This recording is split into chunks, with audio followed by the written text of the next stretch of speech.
Hello Shepherdswell. Today I'm going to read you the story of Peter Rabbit. Now this story has been written by a lady called Beatrix Potter, who also illustrated the story. This story has been around for a very, very long time, but it's still a really, really lovely story. So enjoy.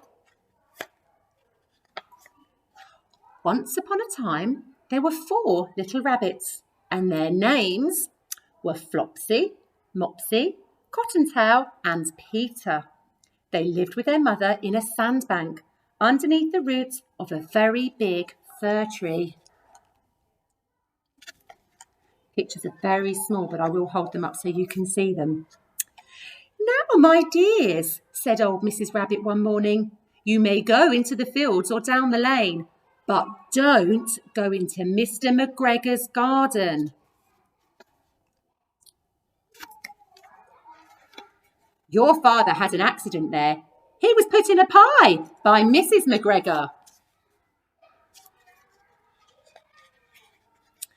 "Now run along and don't get into mischief. I'm going out." Then old Mrs. Rabbit took a basket and her umbrella and went through the wood to the baker's. She bought a loaf of brown bread and 5 currant buns. And there you can see her just going off into the woods. Flopsy, Mopsy and Cottontail, who were good little bunnies, went down the lane to gather blackberries. But Peter, who was very naughty, ran straight away to Mr. McGregor's garden. The one place he was told not to go to. And squeezed under the gate. First, he ate some lettuces and some French beans, and then he ate some radishes. He was being very greedy. And then, feeling rather sick, he went to look for some parsley. But round the end of a cucumber frame, whom should he meet but Mr. McGregor? Goodness me, Mr. McGregor was on his hands and knees planting out young cabbages, but he jumped up and ran after Peter, waving a rake and calling out, "Stop, thief!"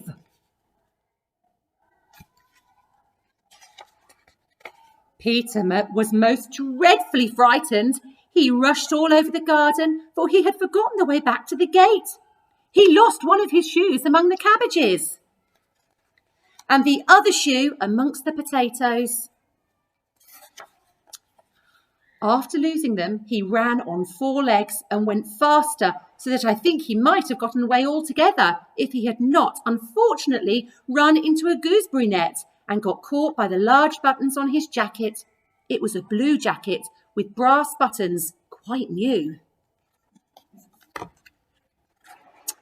Peter gave himself up for lost and shed big tears. But his sobs were overheard by some friendly sparrows who flew to him in great excitement and implored him to exert himself. And look, there they are, encouraging him. "Come on, Peter, you can escape." Mr. McGregor came up with a sieve, which he intended to pop upon the top of Peter, but Peter wriggled out just in time, leaving his jacket behind him, and rushed into the tool shed and jumped into a can. It would have been a beautiful thing to hide in if it had not had so much water in it. Mr. McGregor was quite sure that Peter was somewhere in the tool shed, perhaps hidden underneath a flower pot. He began to turn them over carefully, looking under each. Presently, Peter sneezed. Achoo! Mr. McGregor was after him in no time.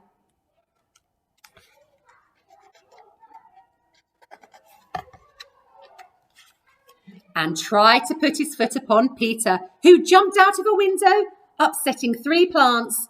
The window was too small for Mr. McGregor, and he was tired of running after Peter. He went back to his work.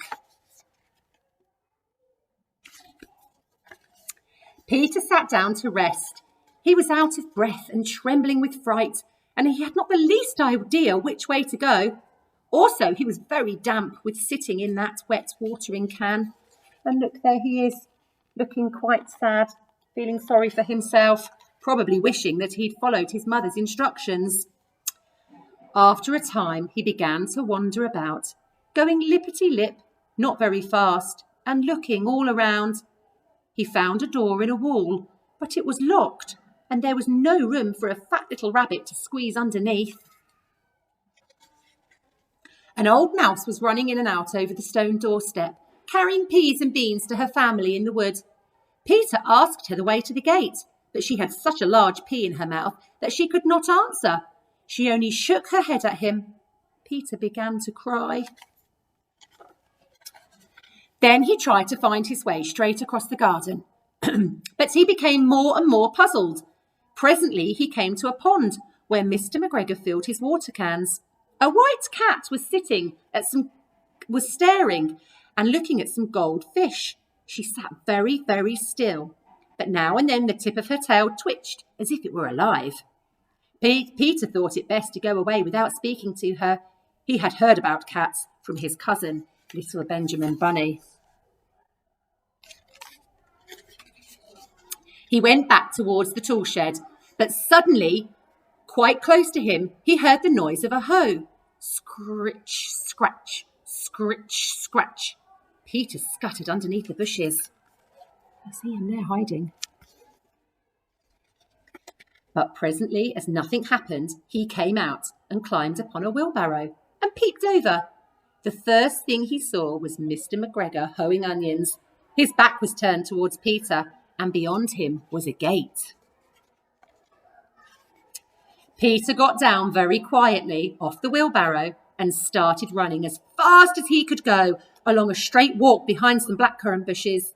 Mr. McGregor caught sight of him at the corner, but Peter did not care. He slipped under the gate and was safe at last in the wood outside the garden. Mr. McGregor hung up the little jacket and the shoes for a scarecrow to frighten the blackbirds. There's Peter's jacket there.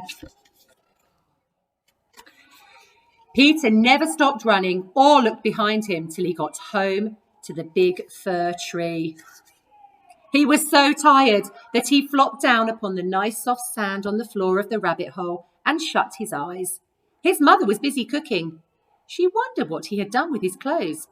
It was the second little jacket and pair of shoes that Peter had lost in a fortnight. I am sorry to say that Peter was not very well during the evening. His mother put him to bed and made some chamomile tea, and she gave a dose of it to Peter. One tablespoonful to be taken at bedtime. But Flopsy, Mopsy and Cottontail had bread and milk and blackberries for supper. They are enjoying it. The end. I bet Peter wished he'd just done as he was told and not gone off to Mr. McGregor's garden. I hope you enjoyed that story, Shepherd's Well, and I'll see you all again soon. Bye.